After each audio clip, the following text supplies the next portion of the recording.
अस्सलामुअलैकुम। मैं समानिया भट्ट कश्मीर डिस्पैच से। आज हमारे साथ मौजूद है डॉक्टर हिलाल अहमद डार, जो कि MBBS MD DM और गैस्ट्रोएंट्रोलॉजिस्ट है, जो अभी assistant professor GMC। Welcome doctor. हाँ, अस्सलाम वालेकुम। वालेकुम अस्सलाम। अगर हम बात करें, कॉमन सी चीज़ है, कॉमन सी डिजीज़ स्टमक एक्स, राइट? तो बहुत कॉमन सी चीज़ है पूरे वर्ल्ड में। तो tell us something about that कि होता क्या है ये, या डिफरेंट कॉजेज़ क्या है एक्स के। जो मेजॉरिटी पीपल, अगर हम कश्मीर की बात ही करें, जो मतलब आप कॉमन डिस्पेप्सिया कहते हो, उनको डिस्कम्फर्ट होता है अपर एब्डोमेन में। ये स्टोमक की वजह से भी हो सकता है और जो भी बाकी ऑर्गन उनकी वजह से भी हो सकता है। मगर कॉमनली जो हमारे यहाँ पे पेशेंट होते हैं जिनको स्टोमक रिलेटेड डिजीज़ होते हैं, ब्रॉडली हम उनको अल्सर रिलेटेड डिस्पेप्सिया होता है या नॉन अल्सर डिस्पेप्सिया होता है।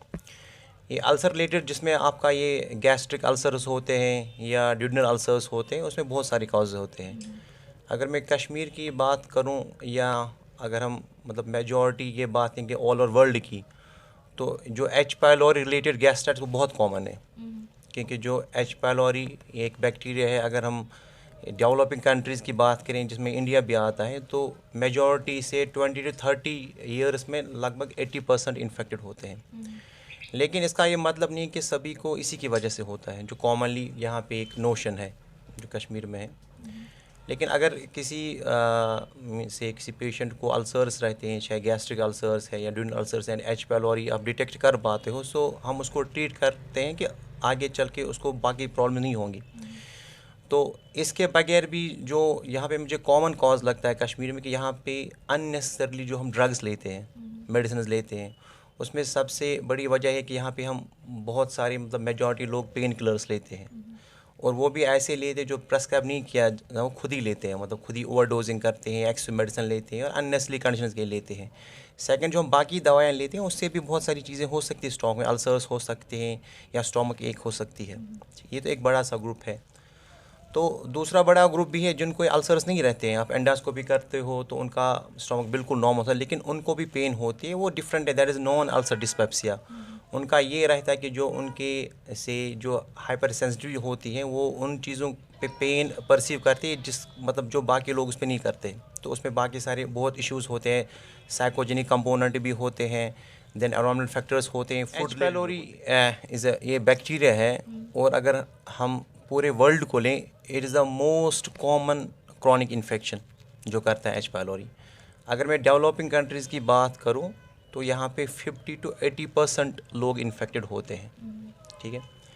लेकिन और इस एच पायलोरी के रिलेटेड बहुत सारी चीज़ें होती है। ये एच पायलोरी मतलब इम्प्लिकेट है, गैस्ट्रिक कैंसर्स कर सकता है, देन इसमें ड्यूडिनल अल्सर्स या गैस्ट्रिक अल्सर्स में इसका बड़ा सा रोल होता है, और बाकी सारी मेलिग्नेंसी जो गट के होते लाइक माल्ट है और बाकी लिम्फोज में, उनमें रिलेटेड होता है। लेकिन अब मैं ये भी कहना चाहता हूँ कि जो यहाँ पे ट्रेंड है, जो मैंने बहुत सारे पेशेंट देखे ओपीडीज़ में या क्लिनिक्स पे देखता हूँ या बाकी जगह देखता हूँ, यहाँ पे क्या मसला है कि बाकी जो डॉक्टर साहब होते हैं वो इनको सीरोलॉजी कराते हैं, वो सीरोलॉजी कराते हैं और बोलते हैं पॉजिटिव है और उन पर ट्रीटमेंट करते हैं। वो एक बहुत बड़ी वो गलती करते हैं। जो हम सीरोलॉजी करते हैं उसका मतलब ये रहता है कि बंदे को इन्फेक्शन हुआ है, वो इन्फेक्शन एक्टिव है या इनएक्टिव है वो उस पर हम नहीं बोल सकते हैं। अगर हमें किसी पेशेंट को एच पायलोरी के लिए ट्रीट करना होता है, लेकिन उसके लिए हमें एक्टिव इन्फेक्शन होना चाहिए। उसमें दो तरीके होते हैं, या हम एंडोस्कोपी कर लेते हैं और हम रैपिड यूरियस टेस्ट कर लेते हैं, अगर वो पॉजिटिव तो हम उसको ट्रीट कर लेते हैं। अगर हम कोई पेशेंट बोलेगा मुझे एंडोस्कोपी नहीं करनी है, ऐसे आप देखो तो उसके लिए हमें नॉन इन्वेजिव टेस्ट होते हैं, उसमें स्टूल एंटीजन टेस्ट है या हम यूरियस ब्रेथ टेस्ट करते हैं। ये दो टेस्ट है जो हम कर सकते हैं। अगर वो हम पॉजिटिव आते हैं, हम बंदे को या पेशेंट को उस पर हम ट्रीटमेंट कर सकते हैं एच पायलोरी के लिए। लेकिन जो सीरोलॉजी करते हैं वो बहुत बड़ी मिस्टेक है।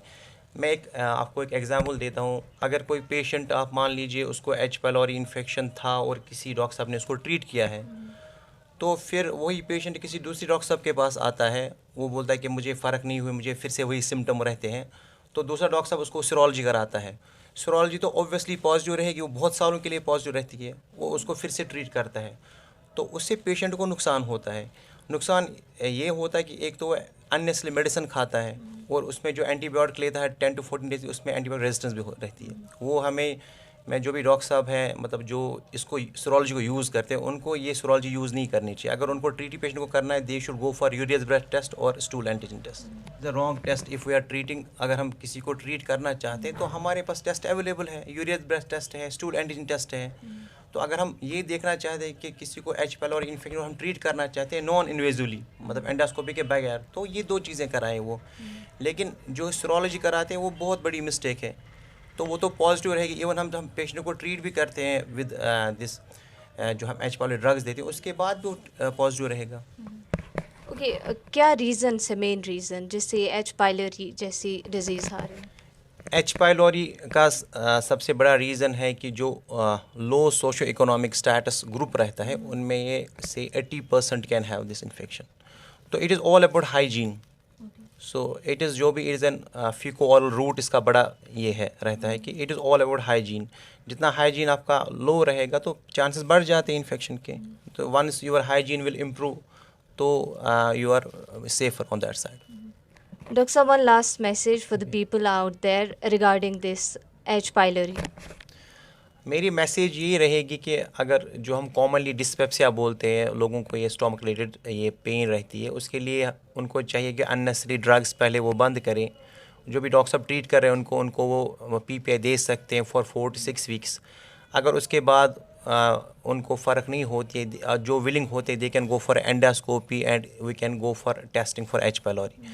मगर एक बड़ा सा ग्रुप है जिनमें एंडोस्कोपी डिफ़िकल्ट रहेगी या मोर कॉम्प्लिकेशन रहेंगे और जो मानना नहीं चाहते, उनके लिए नॉन इन्वेजिव टेस्ट ठीक है। उनको यूरियस ब्रेथ टेस्ट करना चाहिए या स्टूल एंटीजन टेस्ट करनी चाहिए। अगर वो पॉजिटिव आते हैं वो ट्रीट कर सकते हैं उसके लिए। सेकंड मैसेज ये रहेगी जो मेजॉरिटी डॉक्टर साहब भी ये उनको सीरोलॉजी टेस्ट करते हैं, दे शुड स्टॉप दिस। अगर उनको करना है they will go for this urease breath test and stool antigen test. और सेकंड मैं ये भी कहना चाहता हूँ कि जब किसी बंदे को आप ट्रीट करते हो एच पाइलोरी थेरेपी से, अगर वो बंदा फिर सिम्टोमेटिक आता है और आपको इन्फेक्शन होता है तो उसके लिए अलग से रेस्क्यू थेरेपी होती है जो मेजॉरिटी मैंने देखी है, मेजॉरिटी लोग नहीं देते उनको। तो ये मैसेज रहेगी कि प्रॉपर टेस्ट करा दीजिए और अकॉर्डिंगली आप ट्रीटमेंट लीजिए। अननेसली एंटीबायोटिक यूज़ ना कीजिए और अननेसली सीरोलॉजी टेस्ट करके लोगों को एंटीबायोटिक पर न डाल दीजिए। ये थे डॉक्टर हिलाल अहमद डार जिन्होंने हमें बताया एच पाइलोरी और गैस्ट्राइटिस के बारे में। अगले एपिसोड में हम एक और शख्सियत से आपको मिलवाएंगे। तब तक के लिए अल्लाह हाफ़िज़।